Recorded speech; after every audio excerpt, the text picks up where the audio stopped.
नमस्कार मित्रों। आज की कहानी है माया जाल में फंसे नारद। एक बार नारद जी को यह अभिमान हो गया कि उनसे बढ़कर इस पृथ्वी पर कोई दूसरा भगवान विष्णु का भक्त नहीं है। उनका व्यवहार भी इस भावना से प्रेरित होकर कुछ बदलने लगा।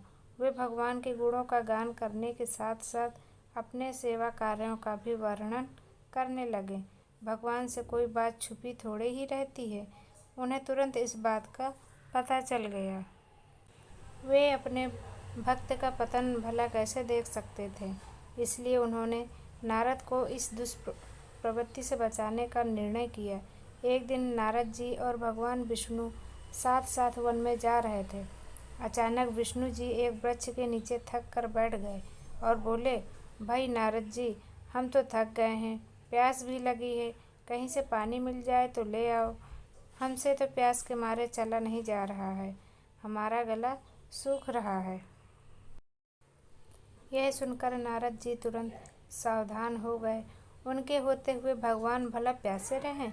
वे बोले, भगवान अभी लाया, आप थोड़ी देर प्रतीक्षा करें। नारद जी एक और दौड़ लिए। उनके जाते ही भगवान मुस्कुराए और अपनी माया को नारद जी को सत्य के मार्ग पर लाने का आदेश दिया। माया शुरू हो गई। नारद जी थोड़े ही दूर गए होंगे कि उन्हें एक गांव दिखाई पड़ा, जिसके बाहर कुएं पर कुछ युवा स्त्रियां पानी भर रही थीं। कुएं के पास जब वे पहुंचे तो एक कन्या को देखकर अपनी सुध बुध खो बैठे। बस उसे ही निहारने लगे। वह यह भूल गए कि भगवान के लिए पानी लेने आए थे। कन्या भी नारद जी की भावना को समझ गई।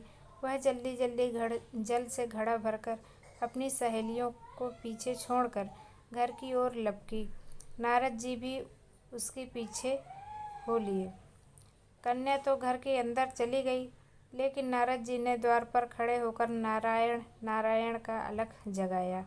गृह स्वामी नारायण का नाम सुनकर बाहर आए। उसने तुरंत नारद जी को तुरंत पहचान लिया। अत्यंत विनम्रता और आदर के साथ वह नारद जी को घर के अंदर ले गया और उनके हाथ पैर धोकर स्वच्छ आसन पर बिठाया तथा उनकी सेवा सत्कार में कोई कमी न छोड़ी। उनके आगमन से अपने को धन्य बताते हुए गृह स्वामी ने अपने योग्य सेवा के लिए आग्रह किया। नारद जी बोले, आपके घर में जो आपकी कन्या जल का घड़ा लेकर अभी अभी आई है, मैं उनसे विवाह करना चाहता हूँ। नारद जी की बात सुनकर गृह स्वामी एकदम चकित रह गया, लेकिन उसे प्रसन्नता भी हुई कि मेरी कन्या एक ऐसे महान योगी तथा संत के पास जाएगी। उसने स्वीकृति प्रदान कर दी और नारद जी को अपने ही घर में रख लिया। 2-4 दिन पश्चात शुभ मुहूर्त में उसने अपनी कन्या का विवाह नारद जी के साथ कर दिया तथा उन्हें गांव में ही उतनी धरती का टुकड़ा दे दिया। खेती करके वे आराम से अपना और अपने परिवार का पेट भर सके। अब नारद जी की वीणा एक खूंटी पर टंगी रहती, जिसकी ओर उसका ध्यान बहुत कम जाता। अपनी पत्नी के आगे नारायण को वो भूल गए। दिन भर खेती में लगे रहते, कभी हल चलाते, कभी पानी देते, कभी बीज बोते, तो कभी निराई गुड़ाई करते। जैसे जैसे पौधे बढ़ते, उनकी प्रसन्नता का परावर न रहता। फसलें हर वर्ष पकती कटती, अनाज से उनके कोठार भर जाते। नारद जी गांव के एक संपन्न किसान माने जाने लगे। वर्ष दर वर्ष बीतते चले गए और नारद जी की गृहस्थी भी बढ़ती चली गई। 3-4 लड़के लड़कियां भी हो गए। अब नारद जी को एक क्षण की भी फुर्सत नहीं मिलती। वे हर समय बच्चों के पालन पोषण तथा पढ़ाई लिखाई में लगे रहते अथवा खेत में काम करते रहते थे। अचानक एक बार तेज बारिश हुई, जिसने कई दिनों तक बंद होने का नाम ही नहीं लिया। बादलों की गरज और बिजली के ने सबके हृदय में भय उत्पन्न कर दिया। मूसलाधार वर्षा ने गांव के पास रहने वाली नदी में बाढ़ की स्थिति पैदा कर दी। चारों ओर पानी ही पानी फैल गया। कच्चे पक्के सभी मकान ढहने लगे, घर का सामान बह गया, पशु भी डूब गए, उनके व्यक्ति मर गए, गांव में त्राही त्राही मच गई।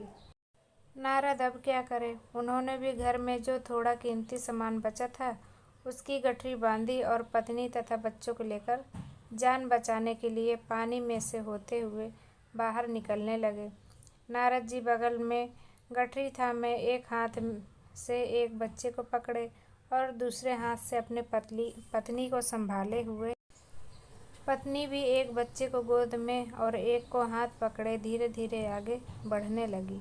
पानी का बहाव अत्यंत तेज था तथा यह भी पता नहीं चलता था कि कहाँ गड्ढा है और कहाँ टीला। अचानक नारद जी ने ठोकर खाई और गठरी बगल से निकलकर बह गई। नारद जी गठरी कैसे पकड़ते? दोनों हाथ तो घिरे थे। मन में सोचकर सोचा फिर कमा लेंगे।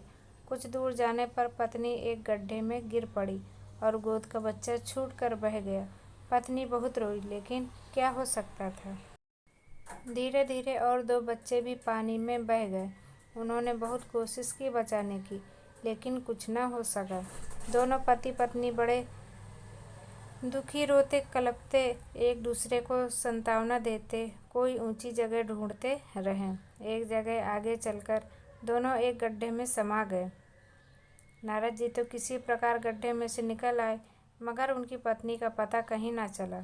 कुछ देर तक नारद जी उसे इधर उधर दूर दूर तक ढूंढते रहे, लेकिन व्यर्थ। रोते रट उनका बुरा हाल हो गया।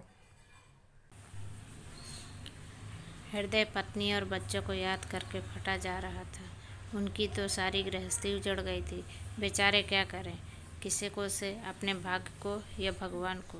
भगवान का ध्यान आते ही नारद जी के मस्तिष्क में प्रकाश फैल गया और पुरानी सारी बातें याद आ गई। वे किस लिए आए थे, कहाँ आ गए? ओह, भगवान विष्णु तो उनकी प्रतीक्षा कर रहे होंगे। वे तो उनके लिए जल लेने आए थे और यहाँ गृहस्थी बसाकर बैठ गए। वर्षों बीत गए गृहस्थी को बसने में और फिर सब नष्ट हो गया। क्या भगवान अब भी मेरी प्रतीक्षा में उसी वृक्ष के नीचे बैठे होंगे? ये सोचते ही बाढ़ नदारद हो गई। गांव अंतर्ध्यान हो गया। वे तो घने वन में खड़े थे। नारद जी पछताते और शर्माते हुए दौड़े। देखा कुछ ही दूर पर उसी वृक्ष के नीचे भगवान लेटे हैं। नारद जी को देखते ही उठ बैठे और बोले, अरे भाई नारद, कहाँ चले गए थे? बड़ी देर लगा दी, पानी लाए या नहीं? नारद जी भगवान के चरण पकड़कर बैठ गए और लगे अश्रु बहाने। उनके मुंह से एक भी बोल नहीं फूटा। भगवान मुस्कुराए और बोले, तुम अभी तो गए थे, कुछ अधिक देर थोड़े ही हुई। लेकिन नारद जी को लगा कि वर्षों बीत गए। अब उनकी समझ में आया कि यह सब भगवान की माया थी, जो उनके अभिमान को चूर चूर करने के लिए पैदा हुई थी। वे सोचने लगे, उन्हें बड़ा घमंड था, उनसे बढ़कर त्रिलोक में दूसरा कोई भक्त नहीं है। लेकिन एक स्त्री को देखकर वह भगवान को भूल गए। उसको पछतावा होने लगा और उनका घमंड जरा सी देर में ढह गया। वे पुनः सरलता और विनय के साथ भगवान के गुण गाने लगे।